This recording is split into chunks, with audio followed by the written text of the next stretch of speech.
Welcome to this week's Down Home with Tina.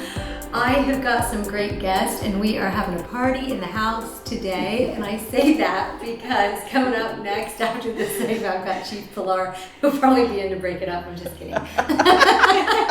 These are a great fun group of folks as I've gotten to know them just a little bit. Of course, I know Christa Moody. She is actually a member from the Fairfield Medical Center Foundation, and also Jamie Culver, which we go back because we did something several years ago with the Garrett players, and he defended me. So, and we won that case 3 different times or 4 different times. So it's fun having him. But we're going to first start off with the executive director of the Fairfield Medical Center Foundation, Tracy Kelly. And I'm so excited to have you because we've been trying. I know. Since like March. Yeah, I know. So yeah. Long time in the making. Yeah, so I'm glad that you're here. Please share with all of us a little bit about what Fairfield Medical Center Foundation is, the mission, and what it's all about. Okay. So the Fairfield Medical Center Foundation is the fundraising branch of Fairfield Medical Center. And sometimes we get asked the question, why would Fairfield Medical Center need to fundraise? And one of the reasons that we need to fundraise is that our community hospital is a nonprofit. So we serve patients from all backgrounds regardless of their ability to pay. And so the hospital has a foundation because, sometimes times get tight. They certainly have this year with COVID-19. And so then the foundation can step in and do fundraisers or, solicit community support to help keep our hospital strong regardless of the circumstances. Wonderful. And a great job that you all are doing at that. So Jamie happens to be the board president, correct? Correct. Jamie, share with us why you are so passionate about being part of the foundation. The people, the connections to community, Tina. I love the fact that this community has a hospital, and I'm so excited to be a part of making it a vibrant and relevant hospital. The idea that people need to go to Columbus or elsewhere for great medical treatment is foreign, in that we have a wonderful facility here, and anything that I can do and the foundation can do to continue to make that an ever-improving facility really excites me and makes me happy to be part of this, and really motivates me. Do you have one favorite thing about it? Is it just helping all the people in general? Helping people and the connections I've made. I think really all of the events we do, the fundraising events, the meetings where we have good camaraderie with one another, some of the projects that we have done over the years, I think an amalgamation of all of that really appeals to me, and the whole idea of just being part of this community and making it a better place in which to live and serve community health care is the motivator for me. Yeah, wonderful. Christa Moody, oh my goodness. Welcome back to Down Here Tina Show. I was planning on having you for baking for the fair for this year. So you all probably know what a baker that she is. And it's my friend on Facebook. She's always showing these delicious cakes and desserts, and I'm like, I wanted that show to happen so she could make me something, bake me something. I'm just kidding. I know it's not all about me. We are here today to talk about something that I'm going to get back to Tracy with here in a minute, that they are raising funds for, and something that is really, really greatly needed. But you are a board member of the foundation. I am. And why? Why did you choose to become? Oh my goodness. I am so honored to be on this board because I feel I can be a voice. I can be a voice for cancer patients. I can be a voice for those people that are afraid of treatment, are afraid of the testing. I can help them, and I can let them know it's not so scary, and it's okay to have the fears, but you have to step over that loop and be able to get past that and do the testing. Is so important. For cancer patients, early detection is everything. It's everything. 1 out of 8 women will develop breast cancer in their lifetime. 8 out of 9 women will not have any history of breast cancer. And unfortunately, we are seeing it in younger and younger women. So this self-exam, oh my gosh, it's so important, and it's such a simple thing. Just 2 minutes in the shower. No one knows your body better than you, so take that moment and just examine yourself. And if you see or feel something that doesn't seem quite right, never hesitate to reach out to your doctor. They will always be there for you. I say so many times, Fairfield Medical Center gave me a second chance at life, and I truly believe that. The doctors, the technicians, the nurses, these people didn't know me from Adam, but they became my family and my biggest cheerleaders, always there giving me hope, helping me be able to face what the next challenge was going to be for me. With the new linear accelerator, I'm so excited about this. When you're a cancer patient and you're being told you have 30 radiation treatments ahead of you, that's a little overwhelming. With this new piece of equipment, for me, my treatments would have been cut in half, which also means less burning, less fatigue, less of what I called the dark days. And those were days that I just absolutely felt like I'm done. I can't do this anymore. Those may have been eliminated if we would have had that piece of machinery when I went through cancer. So I'm so excited about this because this brings so much more hope for people facing cancer and radiation treatments. It's such a big deal for us. And it's going to make someone's cancer journey so much easier. And that's the hope, to be able to make it, nobody wants to have cancer, but to make that journey just a little bit easier, that's just everything. Tracy, it's just everything. What Christa has mentioned there, Yeah. the linear accelerator, is something that you all are trying to raise funds in order to get, and that's what we're here. And what better timing because of October being Breast Cancer Awareness Month. Yes, and I think Christa said it perfectly. I mean, this is a life-saving, life-changing piece of equipment that we want to offer to our community. Mm-hmm. And, to Jamie's point, we don't want people from our community to feel that they have to go to Columbus. Mm-hmm. That's scary for them. It separates them from their homes and from their loved ones. And so we want them to be able to stay here in our facility. And the Linear Accelerator is a state-of-the-art piece of cancer treatment equipment. The total ticket price for this would be about $2 million. Wow. But due to the incredible generosity of our community and our board, our foundation has been able to raise a little over $800,000 to this end. And so it's something that means a lot to us. We're passionate, but we still have a long way to go. So we would really implore our community to donate to support this effort, to help us keep these cancer patients here in our community, and to just help us make this possible. Yeah, that is a huge feat to try to reach, but I know that we do have generous folks in the community, and the need for it is something that is, of course, very, very important. And I love with what Christa had shared and how she put it. It's something that's going to make it much easier and not as, because I fortunately have not had to deal with any form of cancer, but it doesn't mean that I might not in the future. And none of us wish to have to go through that at all. But Christa, you said it, and I think that it was very, very awesome the way that you had said it. Don't be afraid. Don't be afraid to just get the testing done. If it runs in your family, don't be afraid, because the sooner you get it and find out if you have it, and maybe you don't, but you won't know unless you just do it. Just do what you need to do to make sure to get it done sooner, because the sooner the better. The sooner the better. And say it. So Tracy, we've only got about a minute left. What exactly is it that folks can do in the meantime to stay connected with you, or to where would they make the donations and all of that? So there's a couple things they can do.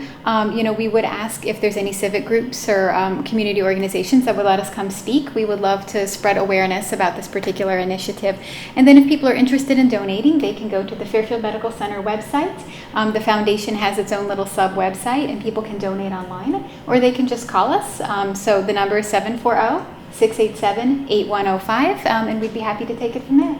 Perfect. Thank you all so much for taking the time to be here with me today. And before the party gets all out of hand, she functions up and he's like, okay, break it up, you crazy party folks. It's my turn. I'm just totally kidding. He's so fun. He'd be like, oh, it's a pumpkin party. Yeah, I don't know. believe it or not. But anyways, again, thank you so much, and good luck with what you're doing. Folks, if you can help them out, you heard them. Thank you. I'll be back in just a minute with Chief Pilar at Down Home with Tina.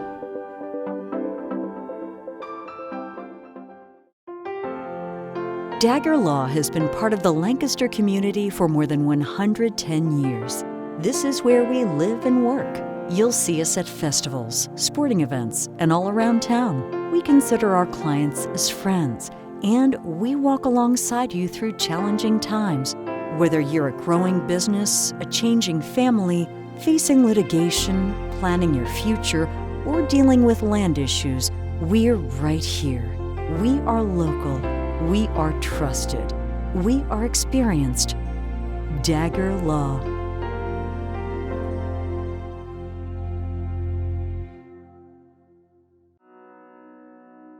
The Frankie Smith Funeral Home and Crematory in Lancaster and the Johnson Smith Funeral Home in Baltimore have a long and wonderful history of serving our community. Feel free to give us a call at 740-653-0652. Stop in and see us at either of our two locations, 405 North Columbus Street in Lancaster and 207 South Main Street in Baltimore. Respect for tradition, regard for change.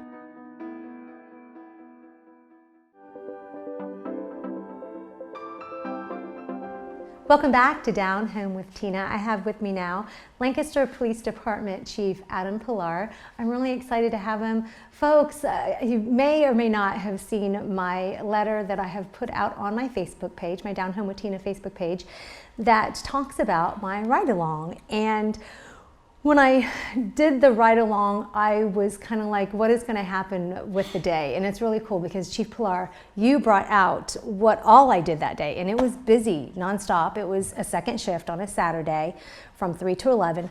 Gorgeous day out. And I thought people might be out. And I know sometimes more people are out when it is the first of the month. And that being said, it's because they've gotten their paycheck. And I don't know how it all works with Social Security, but I just know that the grocery stores are busier. So I just figure more people are out, especially when it's a nice day like that day was.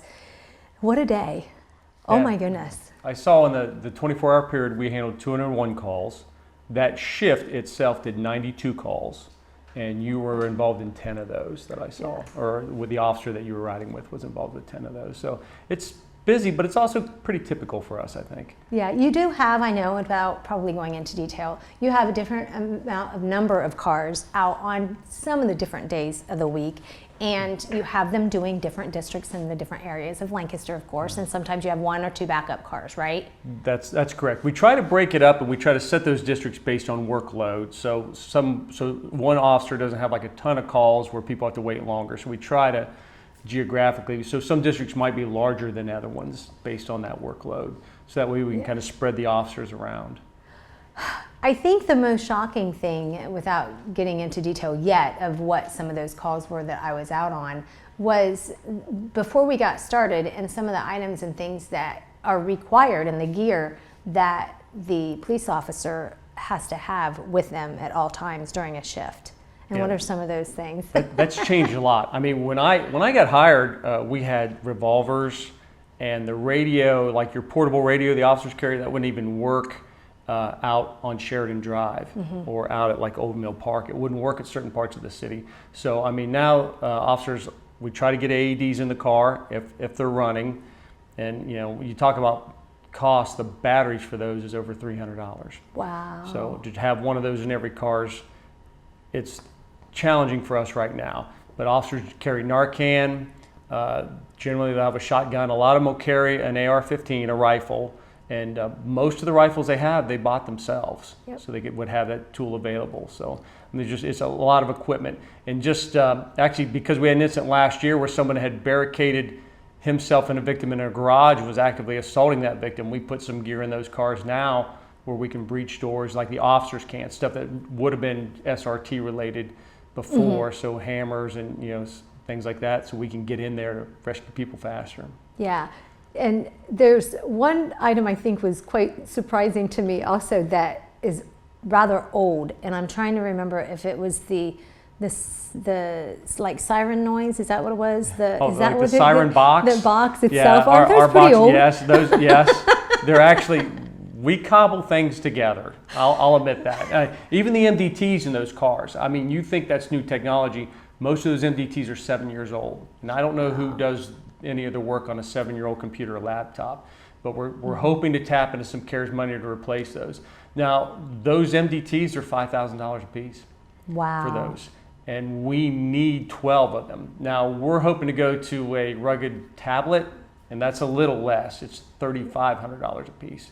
So we're hoping to get some CARES Act money to do those upgrades. And, you know, like I said, we keep things till they fall apart, pretty much. But yeah, you know what I referenced in my letter about the military, and I think that's one of the things that in the military back in the day when I was in, we had it seemed like second hand-me-down stuff, but it wasn't. It was just that we used it to the very point to where it wasn't like the copy machine I was in the office. Would not work. I could be clearing that thing, but anyways, like we do a lot of that, and like you know, that building was built in '76, and there's actually a range up there. I don't know. Did you get to see the range? Okay, yes. That range we refurbished last year, but it was because the gun store went out of business across from Meyer, and the guy that bought that gun store said, "Hey, do you want this?" So we actually had officers go up there, take all his equipment out, because we only had one lane that was even working, and they refurbed that for us, and it's probably about $30,000 that they saved the taxpayer with that. And you know, we use that range regularly up there. And those are things that you guys aren't, like you say, afraid to admit. If somebody's got something to donate that's going to be of use for our local police, give you guys a shout out, right? You'll take it, see what you can do with it if it's useful. If it's useful. Yeah. So let's talk about some of the calls that I had gone on, and this was something else that I guess I didn't realize, because of course you've got the fire department and the medics and things like that, that when there's a suicide threat, for example, you guys are the ones to go out on those calls.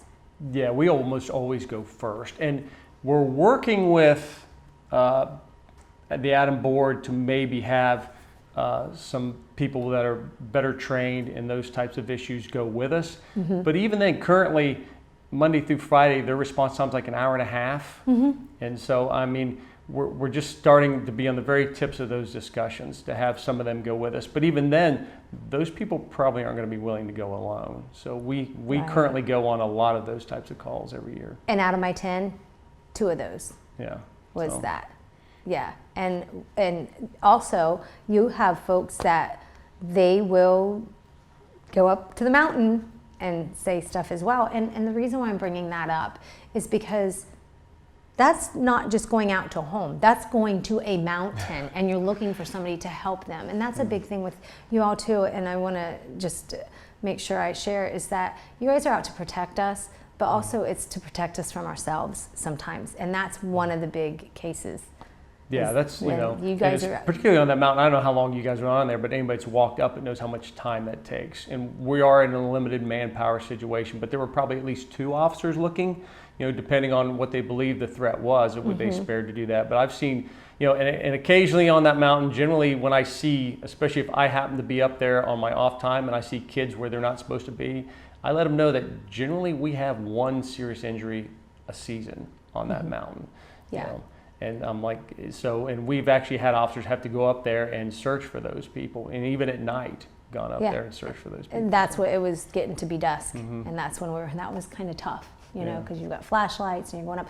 And the reason why I want to mention it is that it ties up 2 officers to do that, which is great that you guys do that. However, that's 2 officers that are really busy with the number of officers that are out there, and this is a high priority call. Is that correct? Yeah, that call would go towards the top. It would be a priority call. So we would even, you know, depending on the business, how busy we are, we might actually tell someone that we're currently with, I'm sorry, but I'm going to have to come back, which I've actually had to do that myself. So. Yeah, which with that also being said, with all of the calls that were taking place that day, you said there were over 90 for that shift alone. No, there were, that shift alone within the 24 hours, it was over 200, it was just so much that you had to do in that time that surprises me. The domestic violence is what you guys do.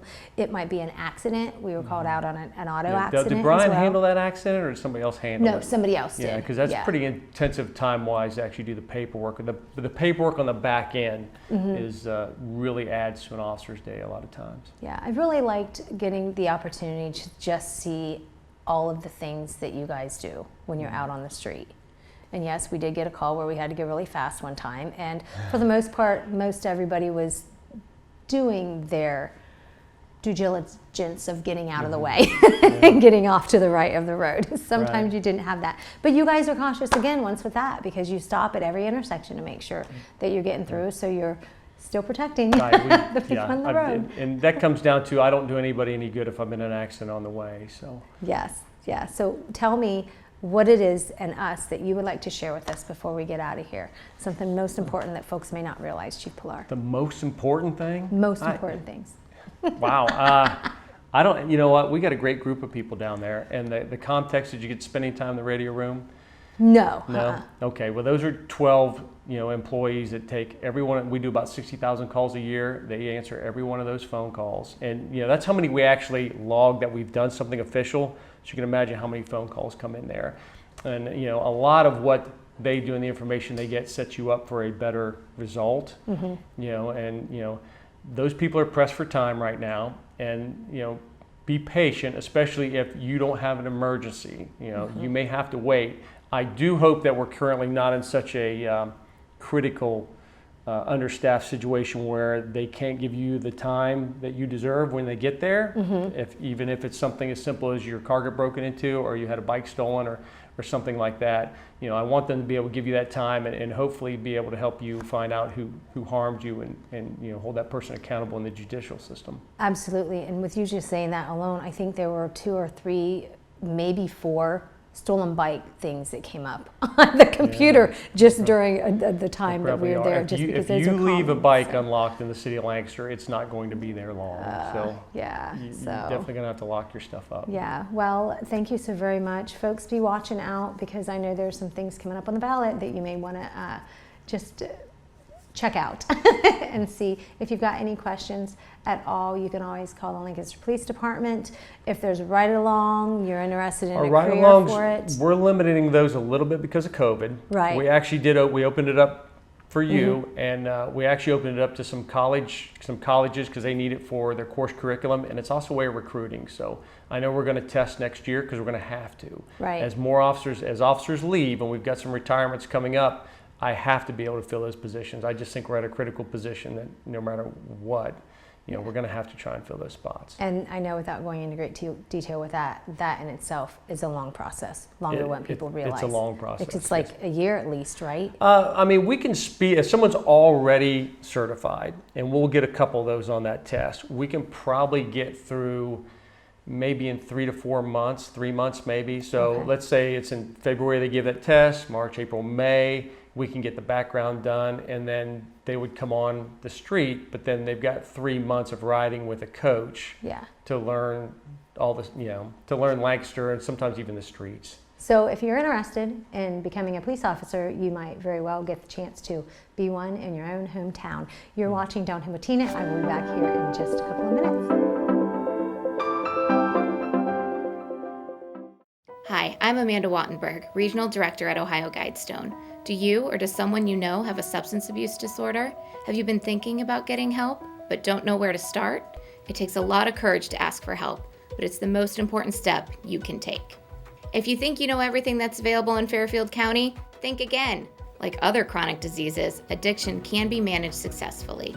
Treatment enables people to counteract addiction's powerful, disruptive effects on the brain's behavior and regain control of their lives. Even if it takes multiple attempts, treatment does work and people do recover from addiction every day. So keep trying, because your life matters.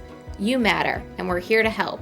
Call 211 and ask for the treatment resources available right here in Fairfield County. This message is brought to you by the Fairfield County Adam H. Board. Fairfield Federal. When it comes to our customers and our community, we go above and beyond to help. Our people make the difference. We were retiring from Tucson, Arizona, and we made a retirement trip out around Ohio, having decided that's where we wanted to be. And we came across this town called Lancaster, and we fell in love with the downtown area, where the fountain is, and the memorials, and the flags, and all the stuff. And we looked around, and I said, there's our bank, right there. There's something to be said about a community bank in your hometown. Right. If you live in the community, you should do business in the community as much as possible. So it makes sense to bank with the community bank where you live. Fairfield Federal is the bank to be at. If you live in this town, or any town actually, you want to bank at a local home bank. The employees are happy here, they're conversant, customer service is through the roof. There's nothing more you could ask for. Personal or business banking, whatever you need, we take it seriously because we know you do. Stop by today at any of our 3 locations and see why the difference is clear. Fairfield Federal Savings and Loan specializes in banking that revolves around you. Member FDIC, Equal Housing Lender.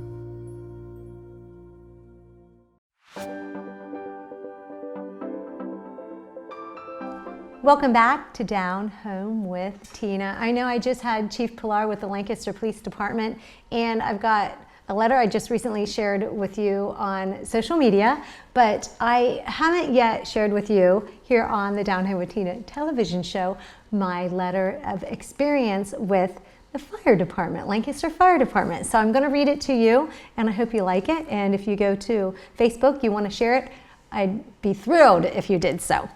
So here's my letter. Have you ever met anyone that would put their life in danger to save yours? I have. I spent most of 15 hours with 7 of them on Saturday, September 26, 2020.